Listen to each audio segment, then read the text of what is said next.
అదే విధముగా మనము కూడా మరి ఈ యొక్క ఆరోహణ పండుగను కూడా ఉత్సాహముతో ఆనందముతో జరిగించుకోవలసిందిగా భక్తులైన దైవజనులు మనకు తెలియజేసిన వారే కనుక ఈ రోజు మనందరం కూడా ఆరోహణ పండుగలో ఉత్సాహముతో ఆనందముతో మనందరం ఈ పండుగ చేసుకోవలసిన వారే అందుకనే భక్తుడైన దావీదు గారు అంటున్నారు, ఈ యొక్క దినమును మీరు ఉత్సహించండి ఆనందించండి అన్నారు. ఏమన్నారండి?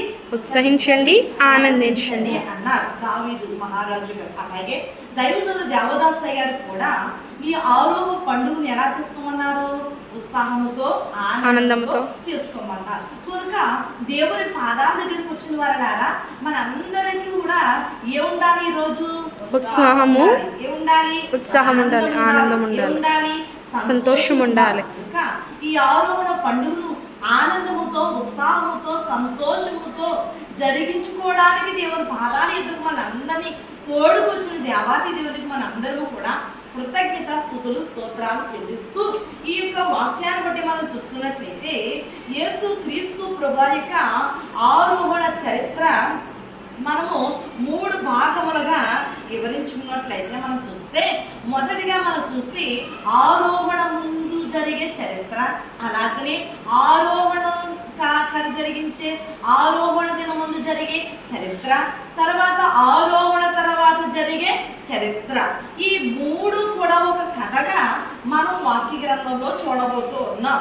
మరి ఈ కథ మనకి ఎలా ఉంటుందంటే ఈ యొక్క దీని వల్ల లాభం ఏమిటి అని మనం చూస్తున్నట్లయితే ఇది మనకు విరోధముగా కనబడవచ్చు, కఠినముగా కనబడవచ్చు, ఒకవేళ చిక్కుగా కూడా ఉండవచ్చు. కానీ అందు మనకు గల ప్రయోజనమును మనము గ్రహించుకుందాం ఈరోజు. లేకపోతే అందుగలిగిన ప్రయోజనం మనకు ఈ యొక్క గ్రంథము నుండి మనం ఈరోజు తెలుసుకున్నట్లుగా మనం చూద్దాం. ఇంకా మనం చూస్తున్నట్లయితే ప్రభు యొక్క జన్మ పూర్వం జరిగే చరిత్ర, అలాగే ప్రభు యొక్క జన్మ చరిత్ర, అలాగే ప్రభు యొక్క జీవిత చరిత్ర, అలాగే ప్రభు యొక్క పునరుద్ధాన చరిత్ర, అలాగే ప్రభు యొక్క ఆరోహణ చరిత్ర. వీటి వల్ల మనకు కలిగే మేలులు తెలుసుకుందాం. ఈ 5 వాటి వల్ల కలిగే మేలులు అలాగే ఆశీర్వాదాలు మనం ఈరోజు నేర్చుకోవలసిన వారమే ఉన్నాం వాక్య గ్రంథంలో నుండి. ఈ 5 చరిత్రలు కూడా హృదయపూర్వకముగా మనం ఎవరైతే ధ్యానిస్తారో, మరి 5 చరిత్రలు ఎవరైతే మనస్పూర్వకంగా ధ్యానిస్తారో, హృదయపూర్వకంగా ధ్యానిస్తారో వారికి దేవుడట మేలును ప్రసాదిస్తారు. ఏం ప్రసాదిస్తారంట?